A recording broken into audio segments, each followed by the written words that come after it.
The Dropper was made 11 years ago and is the most famous Minecraft map ever. The goal is to fall from world height through all sorts of obstacles and then land in the water at the bottom. Simple. But if you miss, you die. And I've decided that because this is one of my favorite Minecraft maps, I'm going to recreate the Dropper, but in my hardcore world. And to start things off, we're going to begin work on the first part, which requires us to mark out an area where all of the Dropper levels are going to go. And now my plan to make these levels is going to require so much preparation. But once we do, I'm going to actually play them on a live stream, which means one chance to survive, or I could potentially lose the hardcore world that I've played for more than a quarter of my life in front of thousands of people. Now, from the brief research I've done, I found out that each of these Dropper levels are so tall that they'll go from world height all the way down to bedrock, which is why we have to remove the land so they'll fit. So we're going to start by mining it away. And no, we're gonna get beacons for this.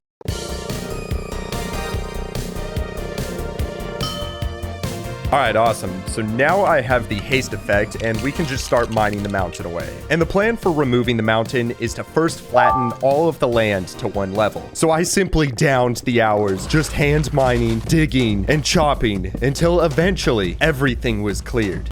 Almost everything was cleared. Okay, now the entire area is flat. Okay, so the original reason why I hand mined that land was because I wanted to be neat and tidy with clearing everything. And also I thought it would just look satisfying. Yeah. Well, that satisfying clip you just watched took me 7 hours to record. And the blocks I just removed are only about 5% of the entire area. It was clear that mining the blocks was not going to cut it. So we need a faster method. And in the past, when I made similar projects, I've used TNT bombing machines to clear out the area. And originally, I didn't want to use these because they usually leave the walls messy, but we should be able to fix that later. So let's quickly get the redstone items for the machines. And then all I have to do now is follow the blueprint.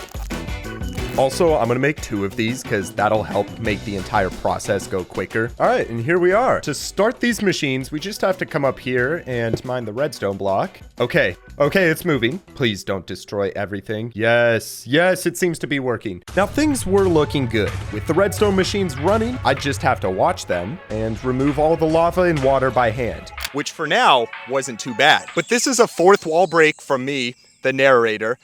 I'm in the future. Past me still does not know how bad this project is gonna get. Ooh, you know what? I'm also gonna collect the emerald ores because they're kind of cool. And why not if it's basically free? Okay, and there's our first bit of lava. I can just use these buckets to remove all of it. And then also all of this obby has to go. And as the hours ticked on, I was making exuberant progression by getting many diamonds, emeralds, clearing blocks, and my inventory.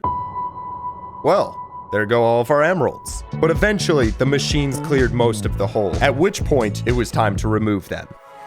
So we just finished removing the machines. As you can see though, the walls are still kind of ugly. So I want to get some beacons down here so that we can come in from above and just start mining all this edge stuff away. The upper stone was going quick and easy. However, the lower deep slate was a bit tougher to remove because it's much slower to mine. So I had to first build some more TNT machines to explode as many blocks as possible. Then once the machines ran as far as they could, I had no choice but to go in there and hand mine the rest of the blocks. Which made me want to. However, eventually, I finally finished. Okay, wow. It's finally cleared. For you guys watching, that was only a few minutes, but this hole for me took 4 real-life days already. Also, I'm just adding this stone floor in because I thought it'd look cool if everything was flat.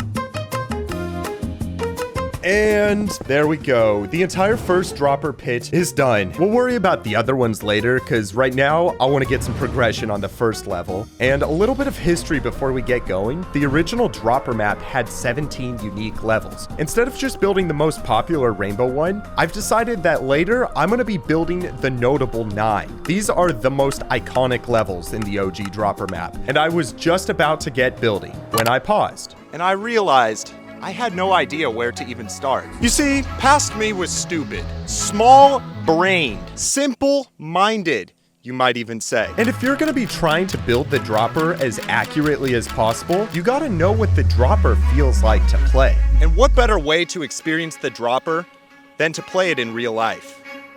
We're going skydiving. Oh yeah, here we go. here at Mog Swamp's house. Oh my gosh, I'm not even kidding. I almost just hit his garage. Yo, how do you feel? I'm scared. Dude, the clouds are so cool.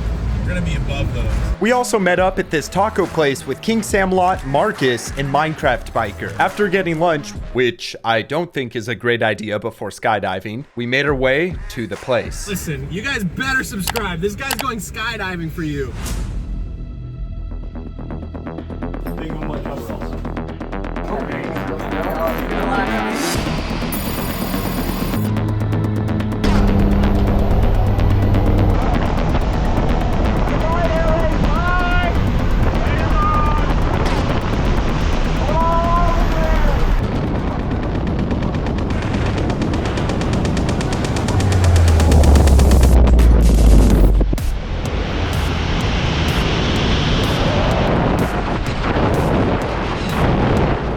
As I'm falling from 15,000 feet, I want to tell you about the sponsor of this video, Opera GX. Your browser is boring and slow. With Chrome, you can't even have background music, keyboard sounds, browser sounds, or color changes. But Opera GX actually lets you have all of that. I even have my own mod, which is space themed. And if you don't like my mod, then I will push you out of an airplane. Or you can get any of the hundreds of other mods. Switching to Opera GX was easier than it was for me to give this man a high five. Just go to settings, click import, and then all of your bookmarks, cookies, and settings will be transferred instantly. I switched to Opera GX because I hate slow, if you couldn't tell.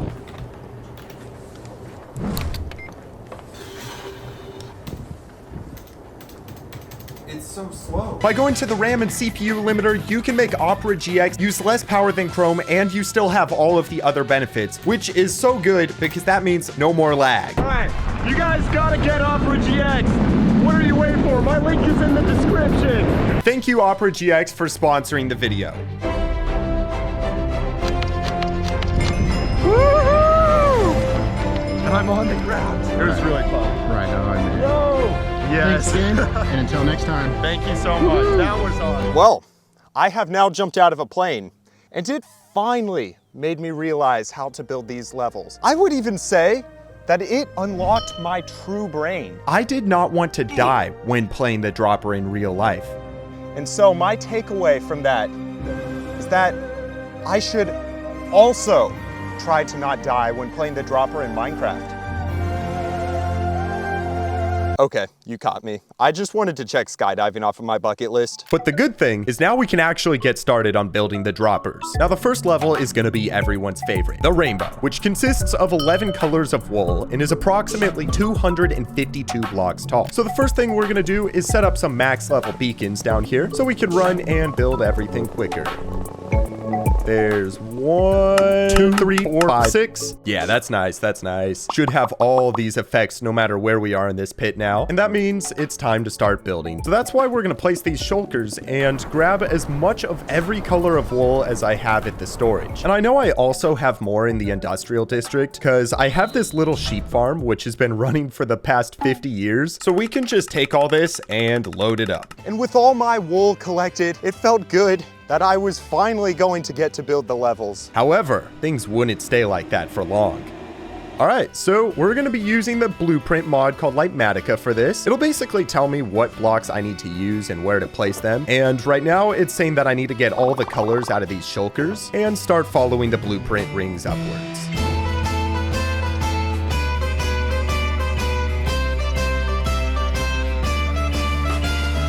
Okay, wow, that's actually looking pretty sick already. I can't even imagine what this is gonna look like when it gets all the way up there. And so I followed the blueprint for about 30 minutes and everything was going well until I ran out of blocks. Are you serious? That was already a full shulker? I mean, it looks cool already, but we're gonna have a serious issue with all the blocks, especially for the rest of the levels. Okay, I don't have a choice. We got to do it. We got to build some farms. I guess it wouldn't be one of my videos without building some over-the-top farms for all the blocks we need. So I think we can safely say that we have finished the beginning chapter and can now enter the farming chapter.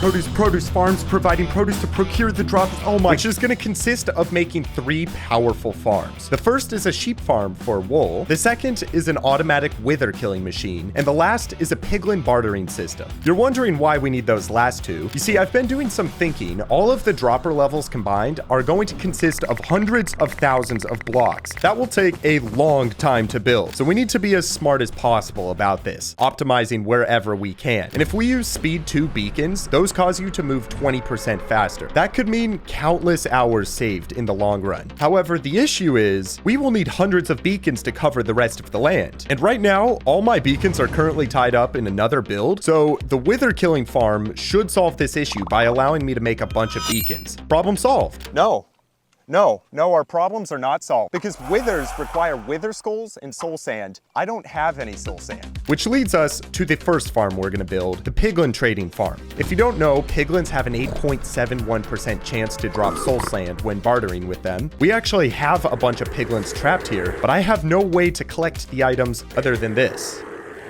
We're gonna start by building a better storage for this. I don't know how large it really needs to be, but I'm gonna just mine an arbitrary size and then make it bigger later if we need more space. Ooh, and the other thing we need is a much nicer entrance because this is the most convoluted thing I've ever seen getting in and out of here. I don't even know what I was thinking when I made this. So I'm thinking we just break a bunch of bedrock here. And I've done this a ton in the past. We basically just set up this redstone grid around that lever, then some pistons and redstone blocks so they're powered. Then we come in and use an auto clicker on the lever and flick it several hundred times extremely quickly. And now my game is lagging, which means I can mine these pistons and yup, see how they're glitched? Now we're gonna place some downwards facing pistons, and as soon as the game stops lagging, then the bedrock gets broken. There it is. And, okay, it didn't work. So it turns out that in 1.20, they patched the bedrock breaking method. Lagging out the game with redstone no longer works. Well, that's what I thought until I did some research and found this machine. The way it works is you flick this lever, the pistons start moving, and then you have this line of redstone that goes to a piston that you then mine and replace instantly, which then somehow makes it headless. And then watch this. Yeah, no. This isn't cheating. Okay, maybe it's a little cheaty. I mean, is it cheaty? It's technically a feature in the game. Anyways, for the next half an hour, I continued using this weird redstone method to clear the bedrock until eventually I had completed a 5x5 pit through the nether ceiling. All right, it's finished. It's not symmetrical. Gosh. I cleared more. And now it's symmetrical. Okay, so we have our entrance. Now we're gonna get building on this storage. I did all this on a Discord call, and my friend JV Han was generous enough to design this storage for me. So can we just go ahead and spam the comments with, "Well done, JV Han." He'll find that funny. Well, anyways, let's get the items for the storage. Oh my gosh, did I just get every item we needed in an edit that took me over an hour to make? Was that edit really worth an hour of my life? Yeah, I would say so because I want to make this dropper video cool. Once all the items were collected, I made my way back over to the bedrock hole and began work on following the design JV Han had sent me. And all being said and done, this was pretty easy to build. And once I loaded the item filters up with every possible item that piglins can give, I had completed the first farm. All right, I know you guys are wanting to see how this works, so I just moved a bunch of gold over here from the gold farm. And we're gonna start with just 5 shulkers of golden ingots for these pigs. So I chuck it to them, and then 256 piglins now pick up the items, and let's go down below. You can see that when they drop the items, they get pushed down here and across this ice, which then loads it up into shulkers. And the best part about all this is that it's just so over the top. We only needed it for soul sand, which we 100% accomplished, but we have all of these other items, which are just gonna be so convenient for the rest of the future on my world. So now that the first farm is completed, let's move on to the second one, which we need for the beacons. The automatic wither killer. The way it works is you stand here, place soul sand, then thousands of withers are summoned, which they then begin to entity cram and will eventually die. After which you collect the nether stars, and this design will kill about 4,500 withers every hour, completely AFK-able. And overall, this is a pretty simple farm, all except for one thing, this bedrock cube. You see, the only way this farm works is by trapping withers inside of bedrock. And this bedrock has to be a perfect 3x3x3 cube, or the withers will escape. Now, you might find it surprising, but bedrock is not a block you're supposed to be able to collect. And unfortunately, I'm not that good with following YouTube trends, so believe it or not, I don't have bedrock in my world, which means we have to find the 3x3x3 cube somewhere. Now, this is easier said than done because finding an exact bedrock formation is extremely rare. But I had an idea to find one of these forbidden cubes. My plan was to first leave my world and make a backup so that I could go onto the backup and enter creative mode. After that, by removing an entire layer of bedrock, I was able to find some 3x3 structures and mark them with a pillar. And once I had a bunch of those, I removed that layer of bedrock and searched under those pillars for another 3x3 square. And eventually I found one. I marked those coordinates and then went back onto the real hardcore world. And now I have the location of where we need to build the farm. This now meant it was time for my favorite activity, bedrock breaking. Because we have to break the bedrock around where the cube is so that we can fit the rest of the farm. And so I had my machines and a promise, a goal, a mission that I would break all of the bedrock in one sitting. So I booted up the stream, I clicked go live, and then I tortured my viewers for the next 7 hours watching me break bedrock. I'm not kidding, it took me 7 hours. The bedrock breaking wasn't too bad though, because I did have the chat to talk to. Well, it wasn't too bad until it was, and boom, just like that, done. Stop, wait, what's up? I messed up. I literally broke the bedrock we were not supposed to break. I had one goal, break the bedrock around the 3x3x3 cube. I had one job and I somehow messed it up. Now, fortunately, this wasn't the end of the world because I tested the farm with those same pieces of bedrock broken and it still worked. So let's just be careful to not break any more of it. So the hours ticked on, and layer by layer, I got closer and closer to finishing removing all of the bedrock. And then it was the final countdown for the last couple of pieces. You know what? Let's just play this stream clip. Guys, it's the final countdown. Let's go. Oh, wait, we got to finish before it hits the final countdown beat. The last piece right here, guys. It's done. We finished, everybody. Yes. So that was the copyright-free version of the final countdown. And now that all of the bedrock is removed, that was actually the hardest part. And then building the farm and stocking it with skulls and soul sand was easy because we already had all that collected. Once everything was finished, the final step was to run it and see if it would work. Here we go, guys. In 3, 2, 1. See if this is working. It's spawning them. Oh my gosh. Look at how many it's spawning. Oh my gosh. Oh, they're attacking. They're aggroing those guys. Look at how many there are. Literally, look at them dying. Oh my gosh. GG's everyone who stayed here the whole time. It's safe to say that the farm works and is pretty good. We literally just ran it for like 20 minutes and already have an entire shulker worth of nether stars. This might just be the most valuable shulker I've ever had in this world. All right, let's go take this to the storage. And now we need to get 5 shulkers of glass and 3 shulkers of obsidian, because now we can craft an entire shulker of beacons. Holy, that is actually just insane. No, this is too much. I mean, it looks like I cheated. It's just too much. So we now have the second farm completed, and we should have enough beacons to cover all of the land in beacon effects. Now, we just have the final farm to make, the sheep farm, to get all of the wool required to build the levels. I want to quickly do some math with you guys. We currently have this sheep farm, which produces about 500 blocks per hour. Now, I have a blueprint for all 9 of the dropper levels we're going to play, and I added up all of the wool, and it equates to a total of 550,000 blocks. I'll go ahead and give you a couple of seconds to guess how many hours this farm will take to get all of that. It's 1,100 hours. Yes. New farm time. We're gonna build this farm, which produces more wool than the entirety of the United States every year. Statistically, I did calculate that. Anyways, this farm is gonna do the job. So let's get the materials for this farm. Oh no, that's a lot. You know what? We're gonna start on the bottom and work our way up. Wool, 1 crafting table, 1 cake, 2 emerald blocks, 3 birch signs, 8 blue ice Hennessy pickles, 16 spruce benches, 2 quartz stairs, 64,316 scaffolding, 2,314,000 sea lanterns, 63 billion observers, 114 duo trigentillion chests. Okay, Maybe not that last one, but it's a lot of items. I just collected all of them except for the hardest ones. The first of which is about a shulker and a half of honey blocks. And right now, we definitely don't have enough at the storage. So let's check the honey farm from a while back. And oh yeah, that's definitely enough. And that should be all of it. Next, we need 2 shulkers of packed ice. And for that, I'm gonna go to my normal spot, the frozen ocean.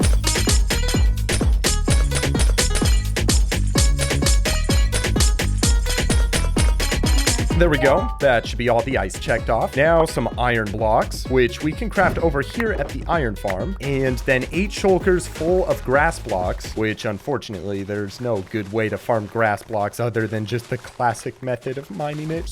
So it took me about an hour to get all the required grass blocks. And now the final item for the farm is 39,461 white stained glass blocks. And yes, that time the number is for real. So I'm at the storage and currently we have about 5 shulkers of white glass and 4 more right here, but that's not nearly enough. So we need to go get some more sand to turn into glass. And if you remember from the last video where we made the massive TNT nuke, one of the items we needed a lot of was sand. Good thing we still have a bunch of sand in these chests. So we're gonna take this over to our super smelter and cook it up.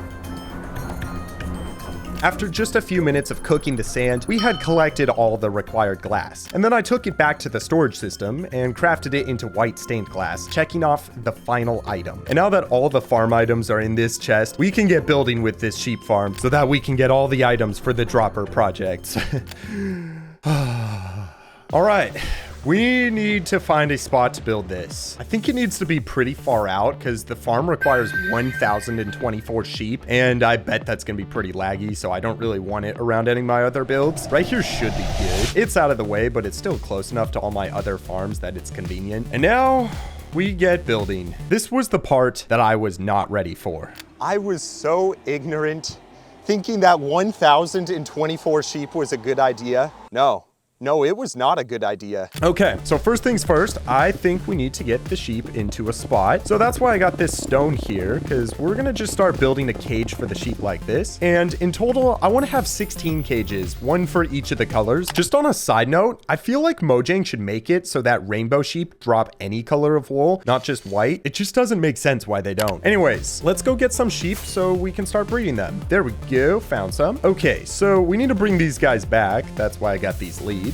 Come with me. Please stop getting stuck. Thank you. Come on. Let's go. Come on. Let's go. Let's go. No, we have to take them over the entire ocean. Wait, no, this is actually better. Yeah, because they don't get stuck when they're in the water. So I took the sheep the rest of the way back and then got 8 into the cage, which is perfect because that's a power of 2, which means we can breed the sheep up pretty quickly. So now we have 12 and 5 minutes later, I bred them again and now we have 16. I'm going to just have to continue breeding these guys. But in the meanwhile, let's expand the cage to make 16 in total, 1 for each color of sheep.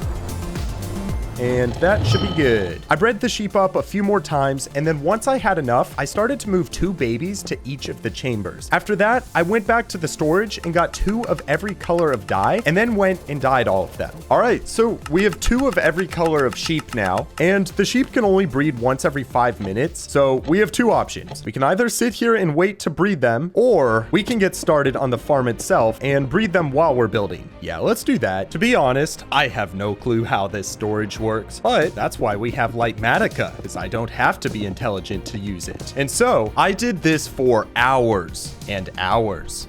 Oh, also see how there are wrong colors in there? For some reason, it seems like the sheep can somehow breed through walls. How does that work? Well, as I followed the blueprint and bred the sheep, a couple of days into this, we eventually had 64 of each sheep color. We're gonna stop breeding the sheep for now and begin working on the main chunk of this farm. As I built up the first couple of layers, it was here that I started a live stream, and overall, things were rather easy. Anytime there are blocks, all you have to do is follow the blueprint. However, sheep. You see, I would argue that sheep are worse than villagers. You don't believe me? Just watch. I had to get the sheep into the pen. So we started with the first color, red. I set up a minecart track and then pulled 2 sheep out of the pen with a boat and then used a minecart. And then used a minecart, and then used a minecart. And then the sheep went up to the cage. Mission accomplished, right? Wrong, because these sheep are on the trapdoors. They cannot be on the trapdoors. If If I could trace all of my life problems back to one point, all my stress, my anxiety, my bad diet, my tax evasion, it would be right here. Okay, I think we have to break the trapdoor so he drops. Okay, good. He fell down. Now we have to place that back. I don't think I can. Okay. Water. Please push the sheep. That's not gonna work. Eventually, after a bit more trial and error, the only thing that did work was to break the blocks in the middle so the sheep could scoot over, and then I placed the trapdoor back. And there we go. 2 sheep are done. Only 1,022 to go. With no choice but to continue adding sheep in, I made the decision to first break all of the glass from all of the chambers. Then to speed things up, instead of using boats to move the sheep, I used only minecarts, which then meant that when breaking the minecarts, it was slightly quicker getting them in. Seriously, any amount of time saved is gonna be huge. There we go. Nice. Great. Nice. Yes. Nice. And that is the last red sheep. Okay, that took like 2 hours to get all the red ones in. However, I am getting a little bit quicker at actually getting them in, so I really hope that the next color isn't as bad. Let's set up a row of rails and then send a bunch of them up at once. Okay, then I think we just break a couple of these at a time and then follow me, guys. Perfect. Okay. Yes, I mean, this is certainly quicker, but overall, it's probably gonna still take me several days. Those are all of the orange sheep in, 128 out of 1,024 in total. Next, we have the yellow sheep. I'm setting up the rail, and now I'm gonna just send exactly 32 up at once. That's how many go in a row, and I can do that by just counting how many minecarts are in my inventory, so it's pretty efficient. Okay, no, they're going back. What are they doing? Okay, they're going back down. Okay, I have an idea. Let's set up a couple blocks here so they drop down onto these rails and that way they don't go back. Oh, yeah, I have to power it. What the heck is happening here? Here, I'm gonna break that. Nice. Again. Wait, what? No, where are they going? That is so cursed. It's a cube of sheep. Eventually, I got the sheep out and kept adding the yellow ones into their proper spots and then was able to check all of them off. I then moved on to the lime green ones and did the same until there was just one left. Holy cow. This is the last one. Oh, yes. That feels good to be done. And now, that is the first layer done. I only have to do all of that 3 more times. As I moved on and built the next couple of layers, again, the blocks were easy to build. And as I arrived on the next round of sheep, I set up rails beforehand and had a much better time scooting them in with minecarts. I went from taking about 5 minutes per sheep at the beginning to about 10 seconds per sheep on the second layer. It goes back to a motto I believe in, that if you do something enough times, you will naturally find the most optimal way to complete that task. This is the perfect example of that. And so as the hours ticked on, I got the next few colors of sheep in and was beginning to find a good rhythm as I finished the second layer.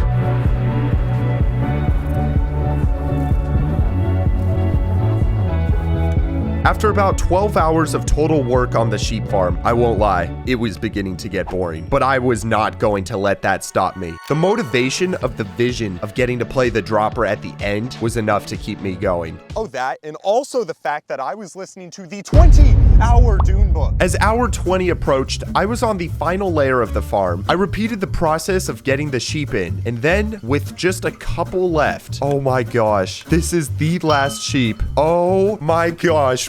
We just have to cover it all up. The final few blocks. Yes.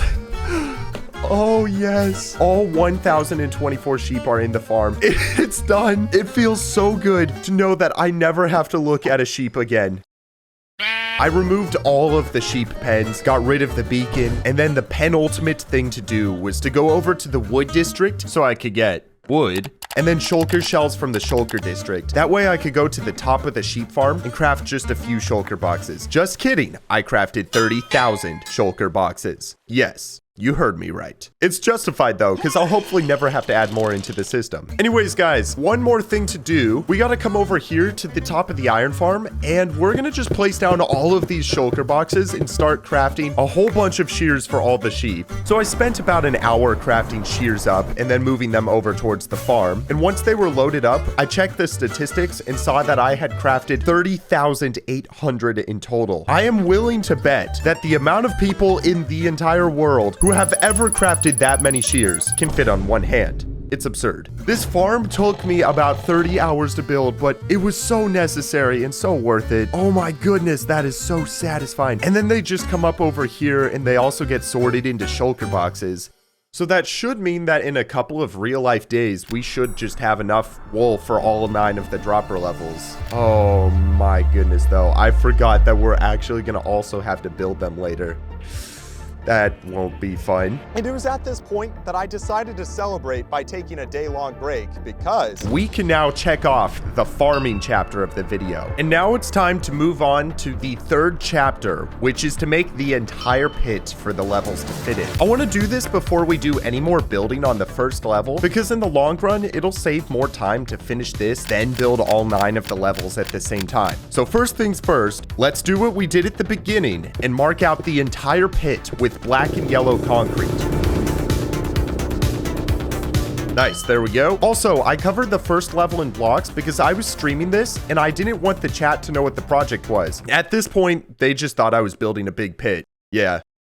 I bet they thought I was crazy. Anyways, we're going right to the TNT method to get rid of all this land. And that means, first things first, we got to get rid of all of the water in here. So I'm going to get some sponges from the storage. And how many have we got? Okay, that's not going to be enough.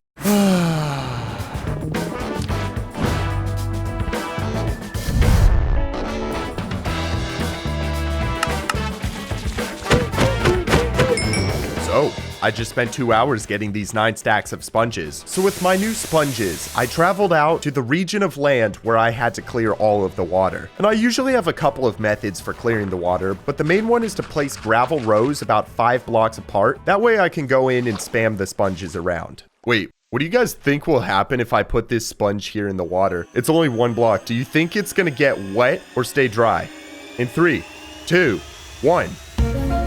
Okay, that's interesting, but it can't be possible because the sponge picked up the water, right? Because it took the place of where the water was, so the water had to go somewhere. But how is this possible? Because the sponge is not wet. This does not make any sense. Clearing out the area took me a couple of hours, but eventually after many cycles of placing sponges, mining them, and drying them in the nether, I had finished clearing all of the water from the entire chunk of land. All right, chat, we're done. Oh yes, sorry for the chat jump scare. I was streaming again. Okay, now we need to figure out how to remove this land. I do have a plan. So before we were using TNT mining machines, and those are good, but this is 784 by 166 blocks, which means it's huge. And there's gonna be a ton of lava and water to remove this time. So those machines would simply take too long, which is why I'm thinking we should build a machine called a World Eater. If you've never seen one before, just trust me, you're in for a show once we build it. But to run a World Eater, we have to build trenches around the entire pit. So that's why we have these machines. This is a smooth wall trencher. Oh, and yes, this machine does use multiple dragon eggs. I was able to get these by just going into creative mode, grabbing them, and then putting myself back into survival. Okay, that was a joke. Please realize that all of this was streamed as proof. And the way that I got these dragon eggs was from a dragon egg farm that I built. Okay, so let's go ahead and start the machine. Yes, there it goes. Yes. Don't you love that with the power of editing, I can pretend that I built the machine perfectly on the first try? So hopefully this machine over the next 15 hours or so should clear a perfectly smooth trench all the way down to bedrock. Now, you remember how I said that this project was gonna get bad all the way at the beginning? It's about to begin. All right, so as these machines keep exploding, they're gonna keep moving down, and that means over here, we basically need to mine out a little pit for this part to move into. So let's start by getting a beacon. And there we go. Now I'm gonna just have to mine all of this out while listening to my book. All right, there's the first side done. Got to do this over here as well.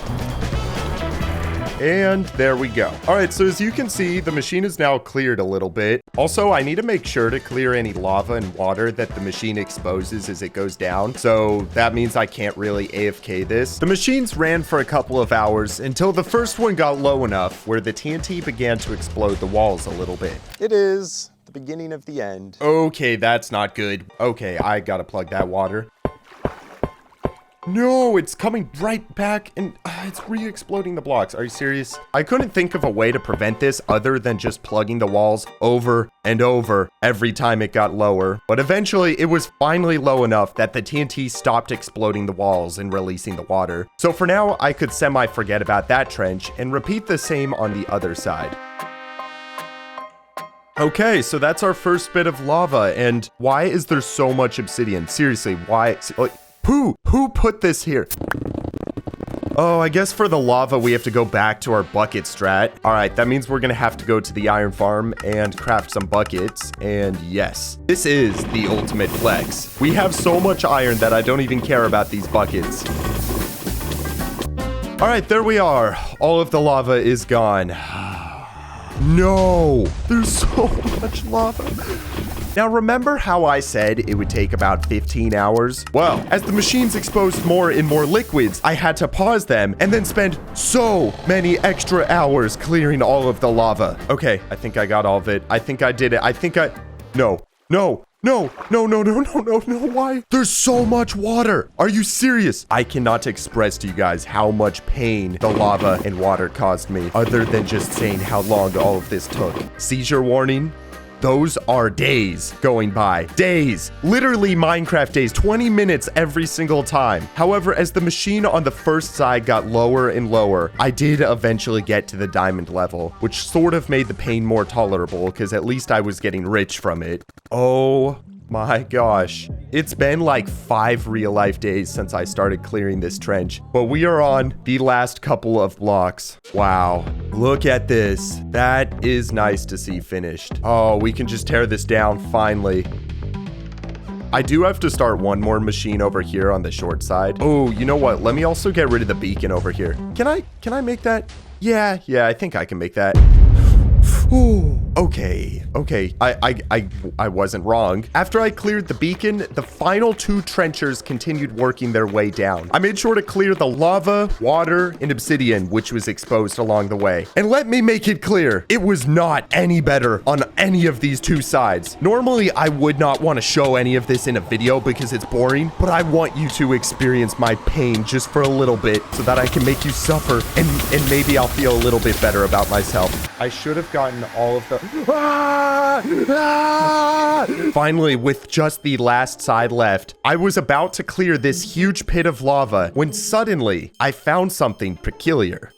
Ooh, what the heck is that? Why is there just a random tunnel here? It literally goes on for so long. What the heck did I build this tunnel for? This would have taken me hours. The funny thing about playing in a hardcore world for over 4 years is that eventually you start to find things from all the way back at the beginning. And you almost get to relive those memories. As I got towards the end of the tunnel, I realized that I made this tunnel so that I could originally move shulkers towards the shulker farm. And to be honest, it's moments like this that I'm worried I will never get to experience again if we end up losing the world in this video. Anyways, sorry, that was another weird tangent. After that, I spent a couple more hours clearing the lava from the final side and letting the machine run all the way to the bottom, where finally, after about 25 hours of making the trenches, all 3 sides were finished. And now, we are very close to getting to make the World Eater to destroy all of this land. But just before that, we need to remove all the immovable blocks from this region, which includes obsidian, spawners, and chests, because the World Eater will otherwise get stuck on those and break.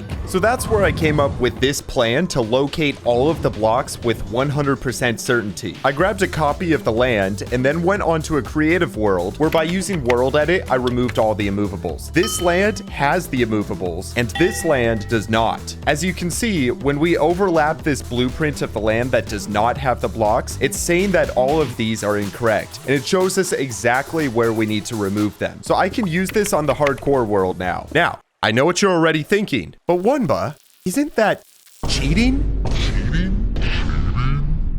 Well, actually, it's not, because at this point, I don't care. Okay, for real, I just want to be done with this project because it is actually starting to drive me insane. After over 100 hours already invested, any tiny little inconvenience was really starting to get on my nerves. The burnout was coming.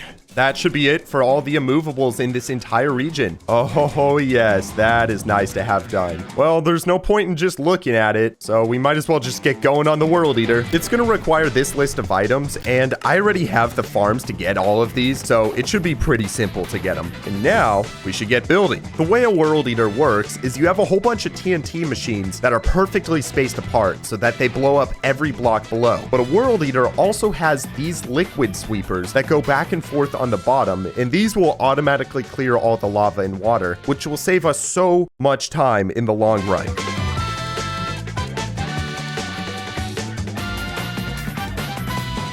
So by following the schematic on the World Eater, building up both sides didn't take too long. I also just want to shout out Fallen Breath, who is the designer of this machine. There's going to be a link to the tutorial in the description, so please go show him some support. Once the machine was done, there was just one last thing to do. All right, guys, are you ready to rumble? Looks like 64% of people have faith that it is going to work, and 36% of people think it's not going to work. This will be the first ever time that somebody has ever had a World Eater work first try.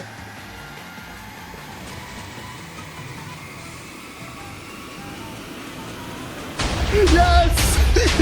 Oh boy, that's loud. All right, well, while this works, I want to make the area around here look a little nicer because the edges and stuff are pretty ugly. So let's first take a trip towards the quarry from several episodes ago. And we're gonna get a bunch of dirt because I just want to start coming in here and just begin terraforming the top of this a bit, making the edges look better. And we'll just go ahead and do this all the way around here. Because this project is so close to spawn, I think it's important to make it look as good as possible. All right, yes. Yeah, that's looking clean. Also, take a look at the World Eater. It's still working, and it's beginning to finally clear some blocks away. We still got a lot of time to kill, and I'm thinking the next thing I want to do is actually work on smoothing all of the walls, just like this side. And to do that, we're going to have to come in here and just fill in the gaps with blocks or something. And I think I got a good idea on how we're going to do that. My plan is to cover the walls of the entire pit with water. That way I can just float in the water up to the gaps and then place the blocks in. So to get the water, let's first get a row of dirt blocks around the entire edge. And then we're gonna place ice on top of these and mine it. So let's go get some of that quickly.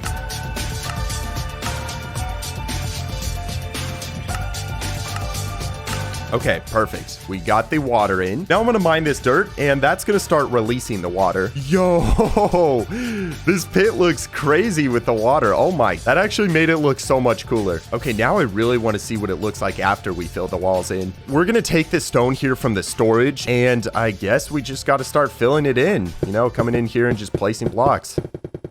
Yeah, no, this is gonna take a while. And so, as the hours ticked on, I filled in the walls, and the machine got lower and lower. Okay, looks like it's about to clear some water. Will it work? Yes, it's working. Nice.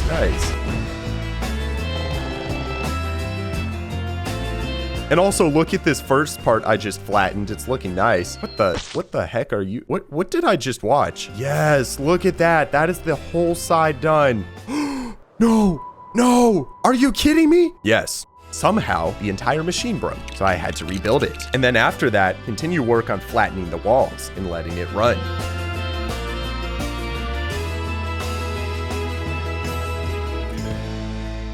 And eventually, just as I was on the brink of insanity, I finished placing the blocks and smoothing the walls, which meant I next needed to run in there with buckets and clear the water away, which did lead to a pretty cool pattern being formed. And once the water was gone, so were my thoughts of death. Dude, are you actually serious?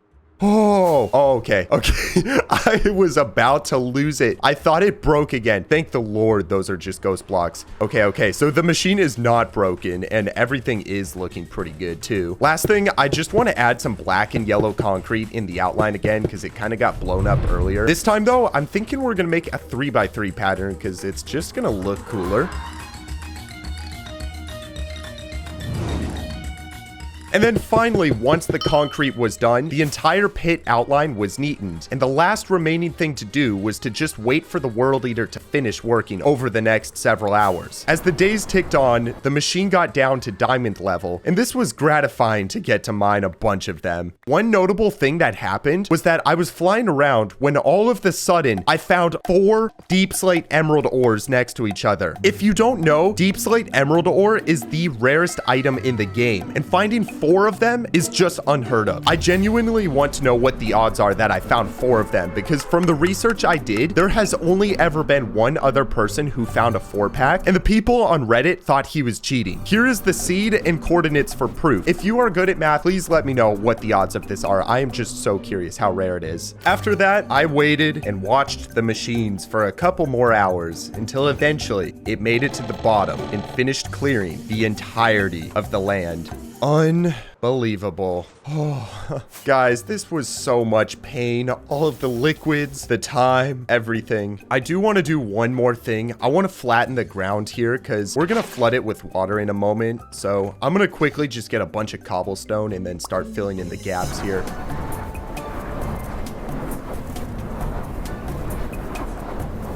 Oh, yes. I just finished. That looks pretty hype. All right, we're going to flood it with water in a moment, but first let's get rid of the World Eater. Wait, no, no, no, no, no, no. Please, stop, stop, stop. No, no, it's destroying the floor. No, what do I, oh my gosh. That was too close. Okay. I'm legitimately dizzy from that. Okay. I mean, at least I didn't die. That should not take too long to fill back in.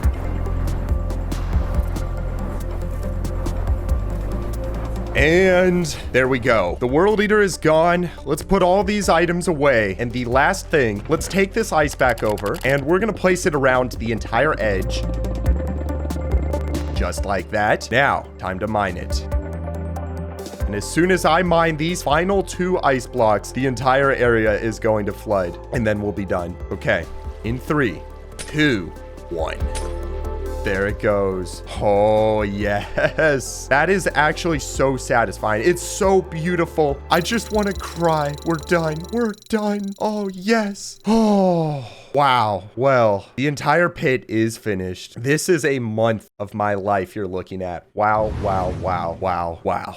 Now, I'm going to be completely transparent. It was at this point that I was starting to lose interest in the entire Dropper project. It had already been an entire real-life month since I started, and even though this pit is absolutely enormous, and we built all the infrastructure required to make the levels, it felt like I had barely done anything in that entire time, and the feeling of burnout was creeping up on me. I knew that if I didn't take a break right then and there, that I might completely lose it and potentially do something that I'd regret. It was on March 21st, 2024, that I made the executive decision to take a break from Minecraft and from my world. At first, it was just a break, but the more time I took away, the less I wanted to return. The thought of sinking more time into the project was something I just didn't want. And as the days turned into weeks, and then weeks into months, I stopped caring about finishing the project. I spent a bunch of time doing other things, like a challenge with my friend Sammy, an SMP I was invited to, a small trip, some hobbies, and I honestly just lived my life outside of YouTube. And after a while of this, there was a thought that began to grow. I was enjoying these other things more than I was Minecraft. I thought maybe I should just put it on pause and pursue something else for the foreseeable future. After all, was Minecraft really the one thing that I wanted to base my entire life around? And as time went on, that question grew more and more prevalent in my mind. And I basically answered it by not playing the game at all during this time. But the thing about Minecraft that I love is that you don't ever really quit the game.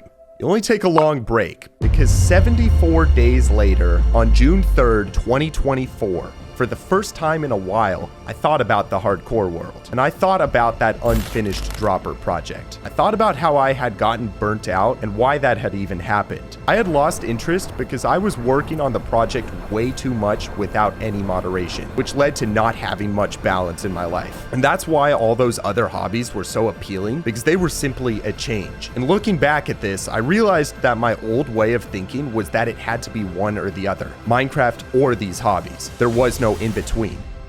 However, that's just not the case. That self-reflection made me realize the importance of balance, do a little bit of Minecraft here and there, and then also some hobbies on the side. And with that new tenet to live by, I felt that I finally got to the root of why I had originally burnt out. And it was then that I once again began to notice the urge to play the game. And so on day 75 of my break, I, for the first time, logged back into my world and started work on the next chapter of the Dropper. Okay, wow. I'm not even gonna lie, I sort of forgot where we were, but holy cow, this is pretty nice to be back. Being back was kind of jarring at first, but I took a second to look over all my old plans and recordings, and then I realized we have to collect all of these items. That's huge. That's huge. Oh my. I was thinking I'd want to start from the top and work my way down, but looking at all these wolves, we basically just have to AFK the farms every night to get them. So I think I'll do that in the background when we collect the other blocks. All right, let's start our way on the bottom. These are pretty easy. Look at these. Wait, did you hear that? Is that the sound of a way over the top beat synced item collecting montage coming up? I think it is. Let's do this. Lava. Signs. String. Gravel. Our first 1000 item, pink wool. Sand, rails, redstone torches. All right, hold on one second. I'm gonna take a coffee break. I'm gonna need it for these next few.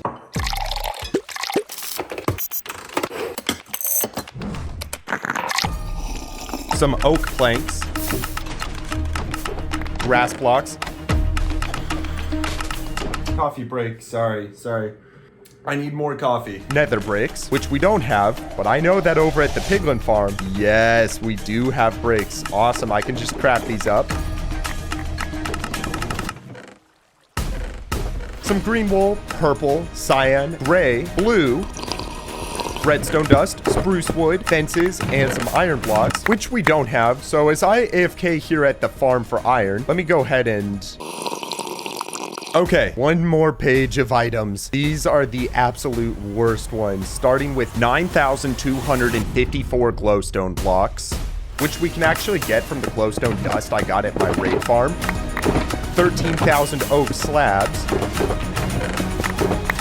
13,902 spruce leaves, which we don't have many of. Now, way back in the day when I recreated the Avatar movie, we had to mine a whole bunch of spruce leaves, and as you can see, the forest is still pretty ugly, but yeah, this is the only way I know of to actually get all the leaves, so let's just go ahead and get mining. Epic. There we go. 9 shulkers of spruce leaves checked off. We are actually getting there on the item collecting. The wool farm has also been running this entire time. And as you can see, we got the next couple colors checked off as well. Oh, also, for now, I'm just putting all these shulkers of items here in the storage. Next, we need 14,000 water buckets. Okay. What the freak? 529 shulkers of buckets? Yeah, no. We're not doing that. Instead, I'm pretty sure that if we just get a bunch of ice from the farm, that should be good enough. Next, some obby, which we easily got enough of. And then also the 50,000 dirt blocks are pretty easy because of our quarry, we already got all of it. And as I was busy collecting the items, I realized that I was playing into the exact hardcore YouTuber stereotype where every single build has got to be bigger and better than the last. Well, you know, who cares? At least I'm having fun. I mean, look at this. I'm literally in the middle of the lake. With the 2 stone blocks also checked off, The only remaining non-wool item left to collect was 93,000 snow blocks. This was not going to be easy. Okay, so we actually have a snow farm over here in the industrial district, but as you can see, we are getting snow layers, and those are going to take a while to turn into snow blocks. So I think we actually need to work on getting some fortune shovels instead of silk touch, which is why we're going to grab this shulker of netherite shovels. I made all of these before updating to 1.20 because I don't like the netherite upgrade. Now we're gonna pull up on the villager trading hall.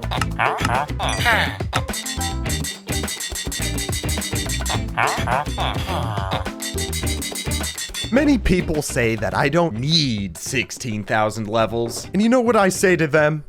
Yes, I do. Just for moments like these. I just spent 1,000 levels making all of these shovels. Anyways, now let's get going on getting the snow. 93,000 snow blocks is equal to 54 shulkers full of snow. So we should have enough shulkers here and just have to spend some time filling all of them up. But it was only about 5 minutes into mining the snow that I realized this was gonna take hours. I had a 4-minute timer on my phone, and every time it'd go off, I'd stop mining and then craft the blocks. And each time, it wasn't even a full shulker of blocks. This was just not going to work. So insecure, afraid, and alone, thought about my life decisions. And then I did what one does, and I called my friend JV Han. Hello, yo. So, we both know that this is the Dropper project at this point, so... Wait, what? You're doing a Dropper? Well... So one of the levels, I think, is a snowy level. It requires 90k snow blocks. I think you're in dire need of an upgrade. This is 4 modules, obviously. If I turn it on... Oh my gosh.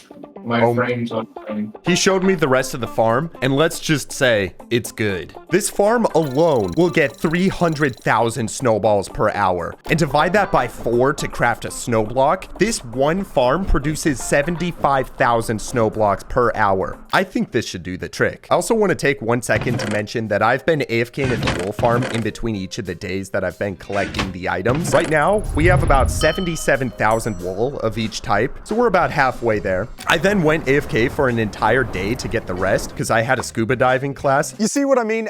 I'm having balance. I'm trying not to get burnt out again. Also, does this count as going outside and touching grass? I'll let you go ahead and figure that out. And when I was back, I checked the farm and saw that I had 84 shulkers of black wool, which means every item is checked off except for the snow. All right, let's get this last item. We got to get the items for the farm, and it was pretty simple, so I won't show it too much. All right, let's start building this. I just got to follow the blueprint once again.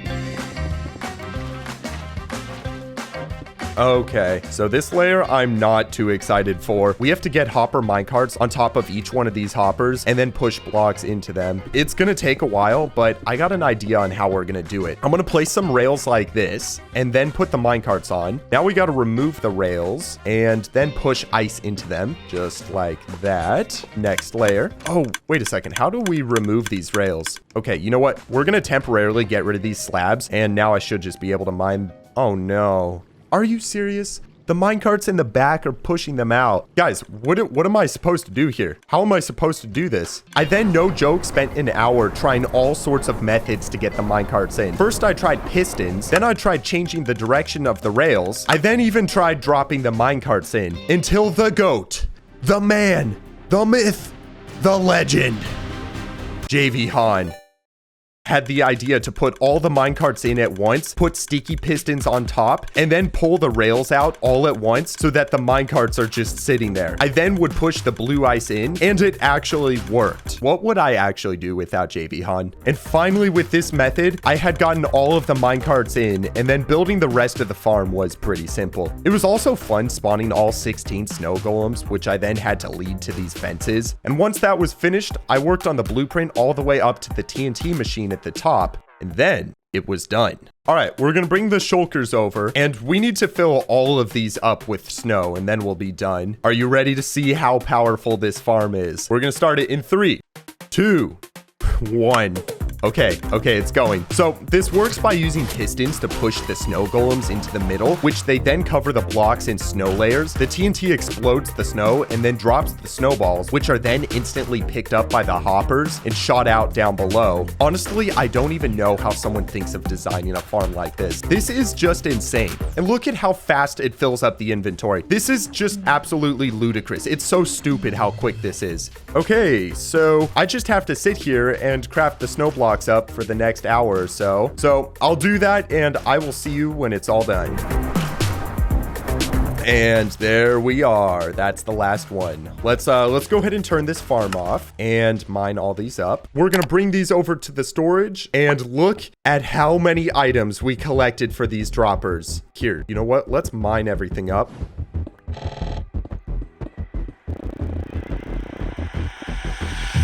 I just put all of the shulkers into these chests and added it up. We have 514 shulker boxes worth of items. Honestly, wow. That is everything collected. Wow. And so, after 5 days of collecting items, we can check off the 4th chapter and move on to the moment we have all been waiting for, the building chapter.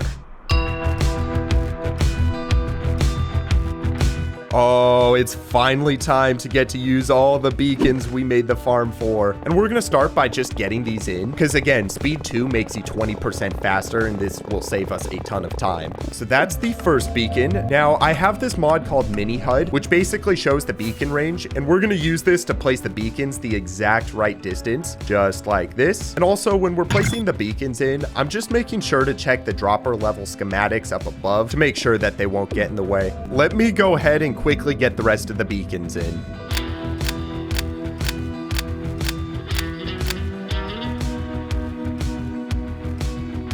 Perfect. The entire pit should now have beacon effects no matter where you are. This just looks crazy from a distance already. The next thing I want to do is set up a big dirt platform right in the middle of the pit. We're going to move all the shulkers of items here because this is going to be our item platform. And with the shulkers moved, I spent a little bit adding 1 block on top of each of the shulkers to make it easier to tell which items were where. Once that was done, I took a second to admire just how many shulkers there were before finally removing the box around our first dropper level. This moment felt really good. 4 months ago, I started this project and now began the part that I was excited for the entire time. All right, so here we go. We have 9 levels in total to make, plus a pretty cool optical illusion at the end. But I first want to go ahead and just finish up the rainbow level. So for that, I believe we will need 1 shulker of each of the wools here. And then once again, just gonna follow the blueprint. Now, the thing about this level is that it starts quick, but the higher I go, 2 things begin to happen. 1, it gets wider, which means I slow down, but 2, phantoms start to spawn. And let me tell you, the phantoms while building all of these levels made the entire process so annoying. However, we actually need the phantom membrane that they're dropping for the final level, so I can't just sleep to get rid of them.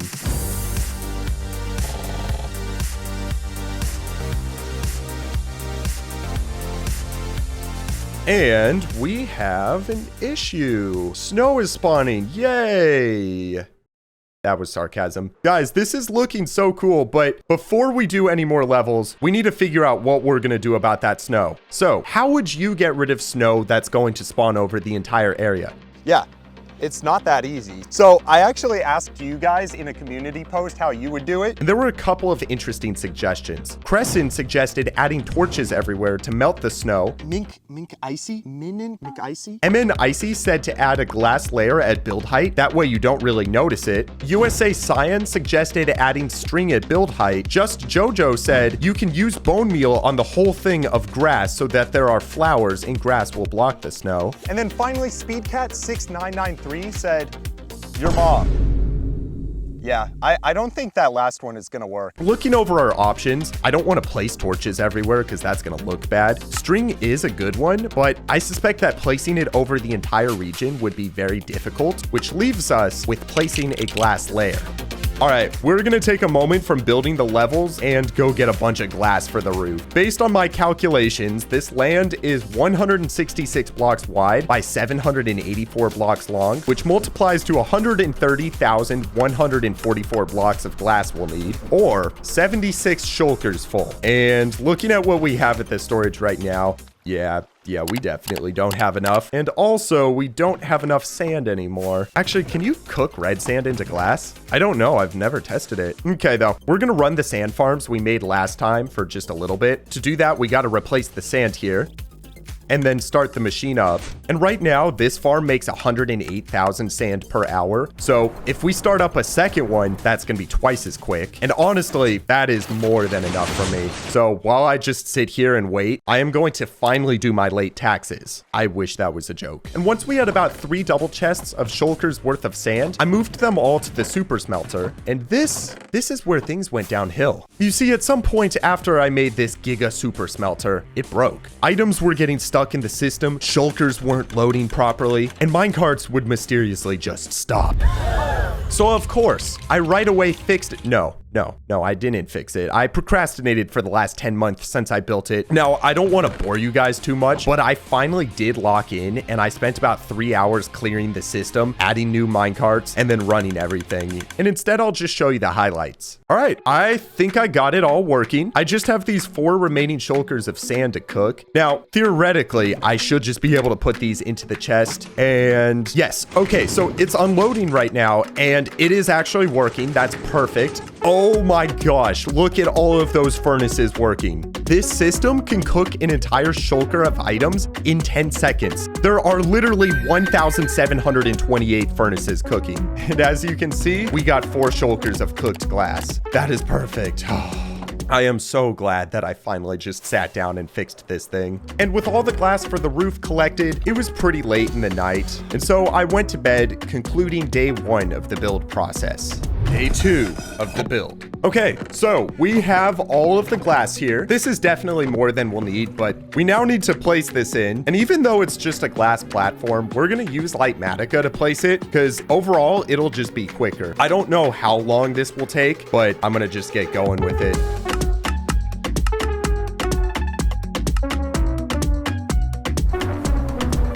Placing the glass was rather easy, except for phantoms. Lots and lots of phantoms. However, after just a couple hours of placing glass, I got to the final couple of blocks and then ended day 2 with the entire glass roof in, which now means there will be no more snow on any of the levels. Day 3 of the build. All right, we have 8 levels remaining, and my thought is we are gonna start on the easiest one and then work our way up. Yeah, some of these later ones are gonna take a while. Okay, but the first one is, drumroll, the first level of the original dropper, the glowstone level. And for this, we're gonna need a bunch of black wool, and we're gonna just start by placing this in at the bottom. Now, I'll explain my plan for these levels. They are already going to be intense to play on stream in front of an audience, but I have a plan to make it even crazier. I wanted to connect all of the levels together, almost as if you were falling continuously through all of the levels if they were stacked up on top of each other. Now, how can that be done? Well, I made it so that when you land in the water on one, you hit a tripwire, which activates some redstone and instantly teleports you up top and falling into the next level. This means I will have to learn all 9 levels by heart, and then on the final stream, play them all at once. I'm gonna be honest, I am getting kind of worried about actually playing the levels on stream. If I die, then everything leading up to this would have been in vain. As I built up the walls for the first level, it was rather easy, and once I was at the top, I decided to check the total build percentage of the 2 levels combined and saw that it was at 10%. So I then followed the blueprint on the inside of the level by first adding the glowstone, water, and tripwires at the bottom. And then I followed the spiral pattern all the way to where... This feels so cursed seeing phantoms in here. It just does not feel like they should be able to spawn. And there we go. That is the first level completed. All right. Let's play it. Here we go. Oh, okay. Yeah, that was pretty cool, but oh my gosh, that was kind of scary as well. All right, cool. Well, on to the next level, the mine shaft. So for the mine shaft, we're gonna need to get a bunch of cobblestone to start, and we're going to begin with the floor. I am starting to realize that this entire process is just gonna be very, very repetitive. And that realization was exactly correct. Because the build was so simple, it meant that there was not much variety over the extended amount of time that I spent building. And keeping my mind entertained as I placed hundreds of thousands of blocks for hours on end was mentally exhausting. Towards day 4 and 5, waking up each morning and knowing that all I had in store was placing blocks, which was the same thing as the day before and the same thing it was going to be tomorrow, was starting to get tough. I do want to thank my friends who were on calls the whole time. JV Han, as well as the people on streams who are urging me on to keep me motivated. Finally, by also keeping my motto to take breaks whenever needed, all of these things helped me to not burn out. And so we were on day 6 of building, nearly 200 hours into the entire project. I had finished the artery level, the 4 quadrants level, and was on the sideways forest when I decided to check the overall percentage and saw that we had hit 50%. This was a feeling that I vividly remember because it was at this moment that I knew I was going to finish. It didn't matter how many blocks it took, nor how much time was invested. I was going to finally see the end of this project after over 4 months.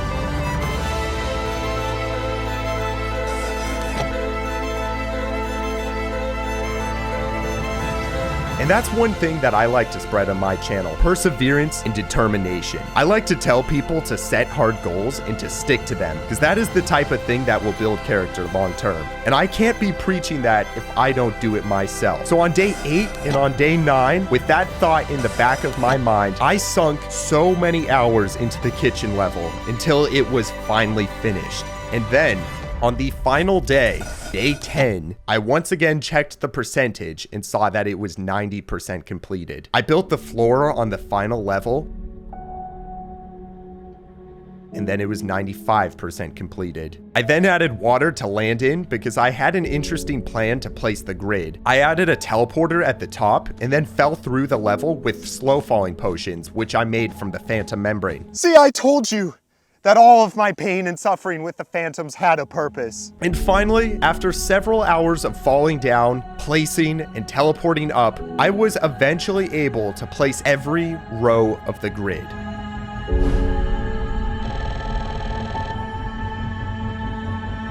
And as the final block drew closer, I knew that my time on this project was coming to an end. And that's when the memories of everything that had gone into it started to flood back. Hundreds of hours, months of my life, all of the planning, the skydiving, the calls, the late nights, the people on streams who believed in me, the help from others, so much had gone into this project, and I was right at the finish line. I finished the illusion, the redstone, checked everything, removed the beacon, the shulkers, and then finally, the dirt platform.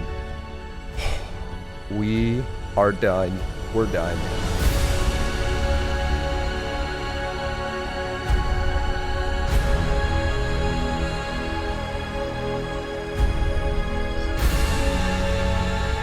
So without further ado, here are the 9 levels: the glowstone, the mine shaft, the artery, the 4 quadrants, the forest, the kitchen. This is quite possibly my favorite level because of how trippy everything looks. The skeleton, the grid, and finally, the classic level, the rainbow. If I successfully beat all of the levels in a row, then I will finally be teleported to this chamber where I can look at this really cool optical illusion as a reward. So with all of that, after 220 hours spent on June 19th, 2024, I could finally say that I had successfully recreated the dropper in my hardcore world.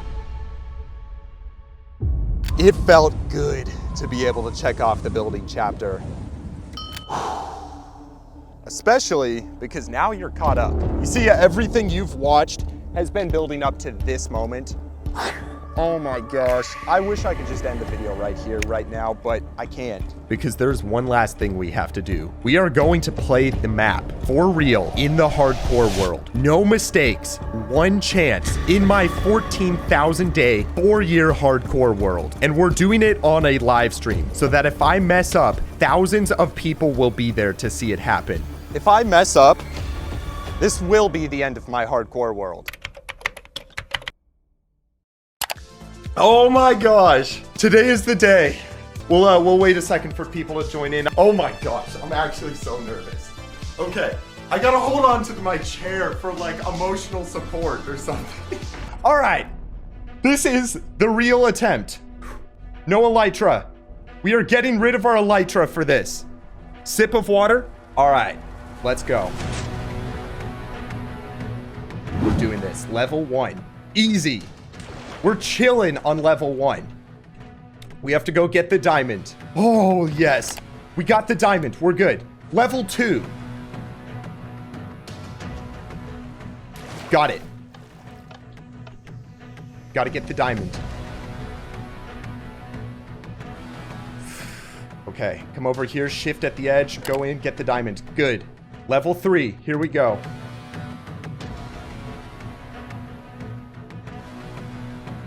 Clean. We got it, we got it. Level 3 done. All right, the next level is the quadrant level. This is the one that I'm the most afraid of. I think we can do it though. Here we go, we got the diamond. All right, here we go. 1, 2, 3, 4. Oh my gosh, I thought I missed it on that one. We got it though. We got it.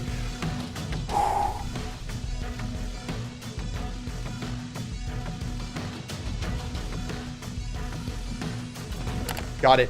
Got the diamond. Level 5, the forest. Got it.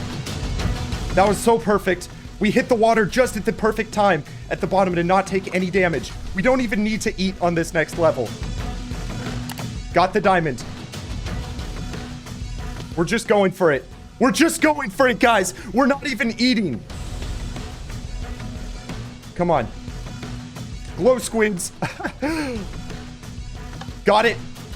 Oh, yes. We're cooking right now. We are actually cooking better than Gordon Ramsay can cook. 14,377 days, and we're doing this. Got the diamond. Skeleton level. Got it. Clean. Okay, this is the perfect run right now. We actually have not had any mess ups. It's so perfect. Oh my gosh. Okay. Getting the parkour. Got the diamond. Let's go. Let's go. Let's go. Setting up for the next one. Here we go. Level 8 completed. Well, not quite. We have to get this parkour.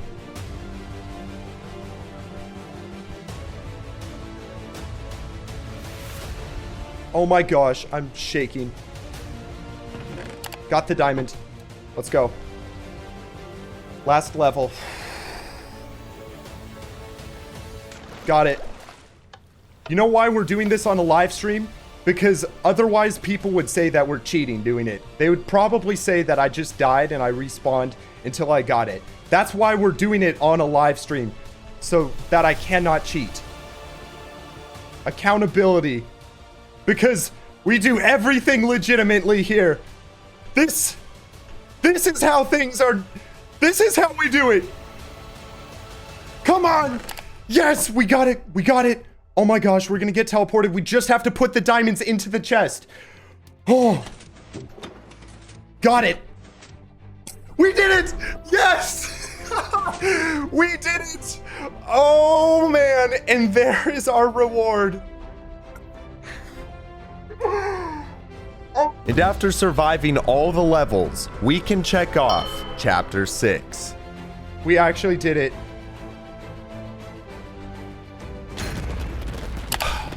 Well, this is awkward. Okay, listen. I was not just about to play the dropper without a totem in my 4-year hardcore world. Let's go! Let's go! W! Oh my gosh, I am so happy. Not even close. We did not die. What is my heart rate right now? I actually feel dizzy, so it's gotta be high. 137. Well, we better end this video before I have a heart attack. If you'd like to play this on my hardcore world, I'd like to mention that there's gonna be a world download in my Patreon page, which is in the description. Finally, thank you for watching my journey of recreating the dropper in Minecraft. I'll see y'all next time.